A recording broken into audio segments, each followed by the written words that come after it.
You might be wondering why Kyomin was so insistent yesterday, asking his parents for hundreds of millions of money. Well, unexpectedly, it turns out Kyomin plans to undergo gender reassignment surgery to become a woman. And there's more. He's planning to marry his boyfriend, who's currently waiting for him at a hotel. Hello, and welcome back to our channel. Today, we're diving into another chilling real-life story that's bound to leave you speechless. This time, our story takes us to Naypyidaw City, Myanmar. A few years ago, a young man shockingly eliminated his own father, mother, sister, and grandmother. All for inheritance money, a lavish lifestyle, and a dark, long-hidden secret. This case is a real plot twist, and it's one that will keep you on the edge of your seat. So, what exactly happened in this shocking tale? Stick around as we break it all down and uncover the full story. Let's get into it.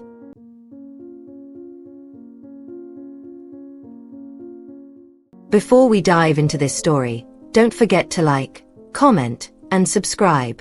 Oh, and don't forget to share this story with your friends. It's too good not to. Alright, here's the story.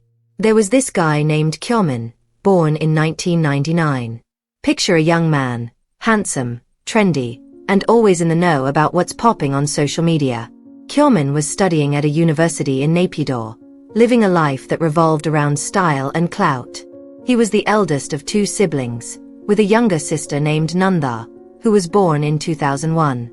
Unlike her brother, Nanda was the golden child, beautiful, smart, and her father's absolute favorite. Kyomin's family was a pretty big deal. His dad, Ong Min, 46, ran a successful property and car dealership business, while his mom, Sonda, managed the household with grace. Adding to the family dynamic was Kyomin's grandmother, Waimia, a wise 70-year-old woman who lived with them. So, it was the five of them under one roof.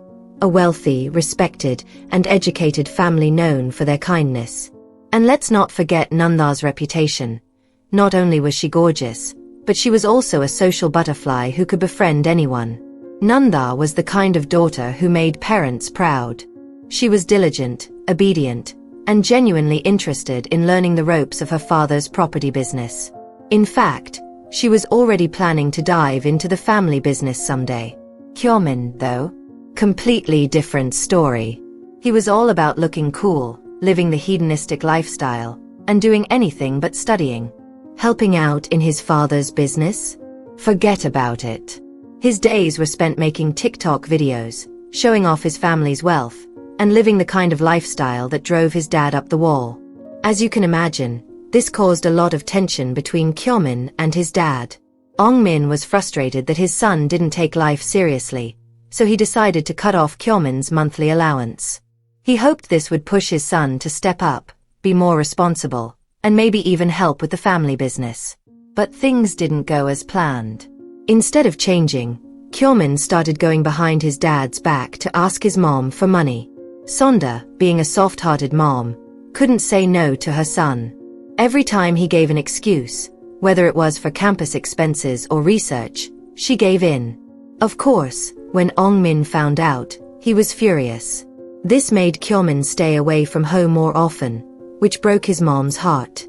She ended up secretly giving him even more money just to get him to come home. But what was Kyomin doing with all that money? According to his sister, Nanda, he was throwing wild parties at fancy hotels, drinking, and treating his friends to everything. Being the son of a rich man, Kyomin had a reputation to maintain, or so he thought. His social media was filled with luxury items, flashy outfits, and over-the-top stunts. Deep down, he dreamed of becoming a superstar, but he was pushing too hard and living way beyond his means. Then, in June 2020, everything came to a head. Kyomin showed up at his parents' house with a bold request. He needed a large sum of money but refused to explain why. Naturally, his parents were skeptical. His dad, especially, wasn't having it. "If you can't tell us what it's for, don't even think about it," his father said, standing his ground. But Kyomin dropped a bombshell. He wanted the money to get married and leave Myanmar for good. Kyomin's father wasn't having it. He told him straight up, "If you want to get married, earn the money yourself." How are you going to support a family if you can't even take care of yourself? Earning a living is important. That set Kyomin off, and a huge fight broke out. Furious, Kyomin demanded his share of the inheritance so he could take it and leave. But his father stood firm. "You're not getting anything," he said coldly. "All the property, the houses, and the business assets are locked up in legal documents. Everything is going to Nanda." That was the last straw for Kyomin. He stormed off, slamming the table on his way to his room. For the next week, he didn't speak a word to his father. He was seething with anger, and his resentment for his sister, Nanda, only grew. In his mind, she had spent her life trying to be the perfect daughter, just to secure the inheritance. His father, Ongmin, was distraught. He confided in his sister-in-law, Thanla, about the situation, hoping she could knock some sense into Kyomin. Thanla tried her best, urging Kyomin to stop living so extravagantly, to respect his parents, and to pitch in with the family business. But Kyomin didn't listen. Instead, he started plotting something dark, something unthinkable. By late June 2020, Kyomin's thoughts had turned sinister. His growing hatred for his family consumed him. He felt like everyone was against him, and the only way out was to eliminate them all. Over the next few weeks, he began devising a plan.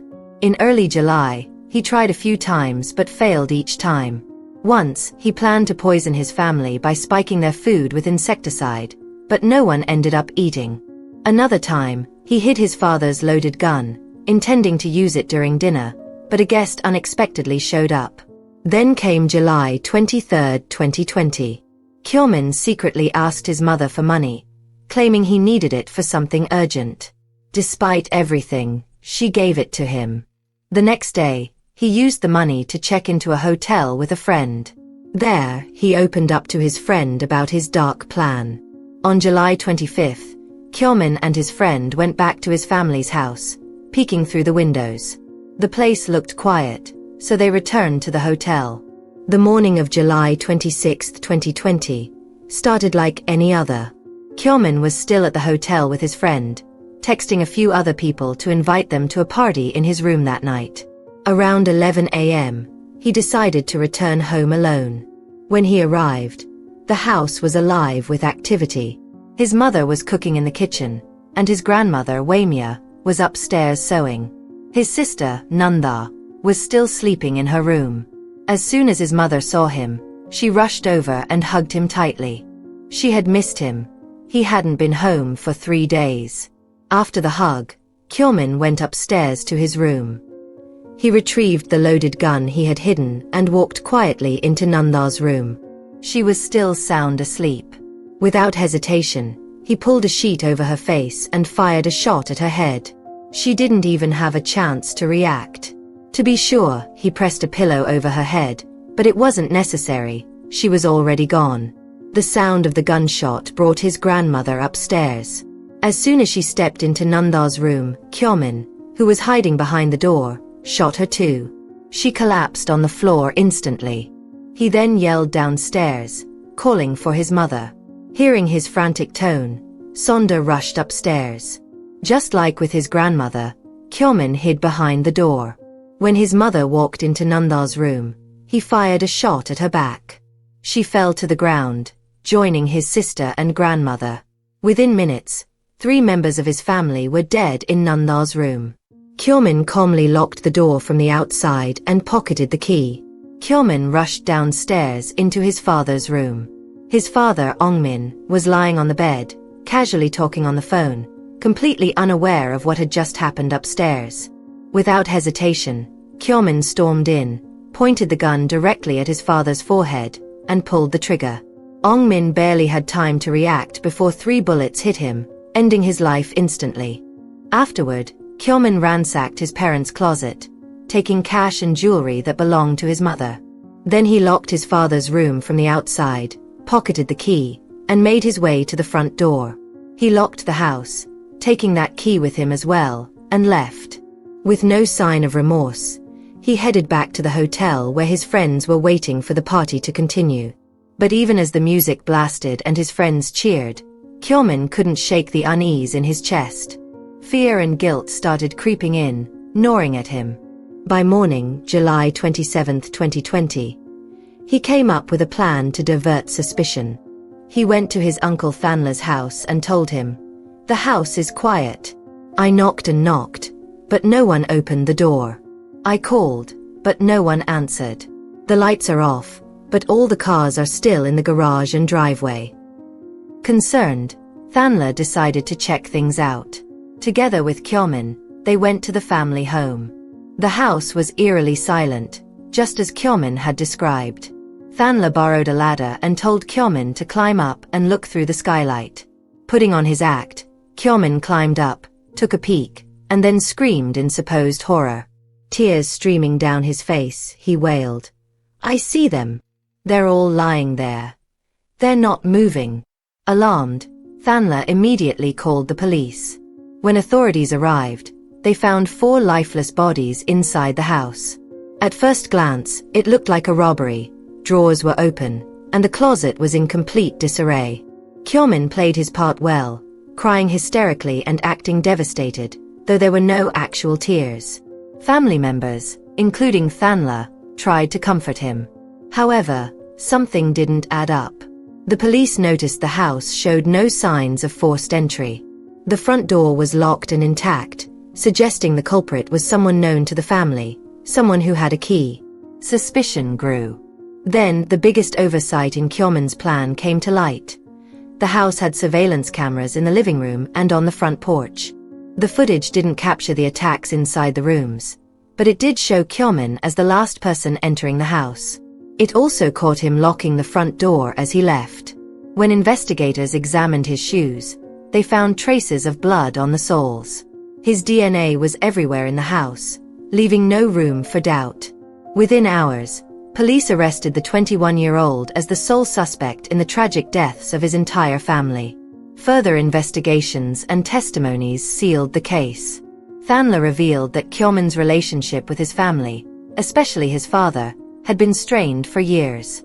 What was initially thought to be a robbery turned out to be an unthinkable betrayal, a family wiped out by their own son. At first, Kyomin denied everything. He told investigators that when he arrived at the house, things were already like that, so he panicked, locked the door, and ran away. But his story kept changing. Later, he claimed he didn't mean to do it, that it all happened while he was defending himself. Each day brought a new version of events. The weapon used in the crime? He admitted to throwing it away somewhere, but to this day, it has never been found. Then, on August 30, 2020, after weeks of investigation and mounting evidence, Kyomin finally confessed. He admitted that he had planned the whole thing out of revenge.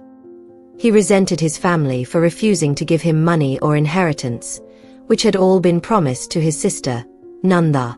Now, you might be wondering, what was the big deal about the money Kyomin had demanded so insistently? Well, the truth is as shocking as it gets. Turns out, Kyomin wanted the money to fund gender reassignment surgery. He planned to transition into a woman and marry his boyfriend, a man who had been waiting for him at the hotel throughout this ordeal. This boyfriend wasn't just some random person either. Kyomin had met him back in 2017 during training for an airline program to become flight attendants. While Kyomin didn't make it through the program, his boyfriend did and went on to work as a cabin crew member. The two had been in a relationship for 3 years and had made plans to marry abroad after Kyomin completed the surgery. The police, however, weren't done investigating. They were looking into whether the boyfriend had any involvement in Kyomin's plan to eliminate his family. By October 2020, the case reached its conclusion. A judge at the High Court in Naypyidaw found Kyomin guilty on all charges, including assault and the deliberate killing of his family members. His sentence: life in prison. What lessons can we learn from this story?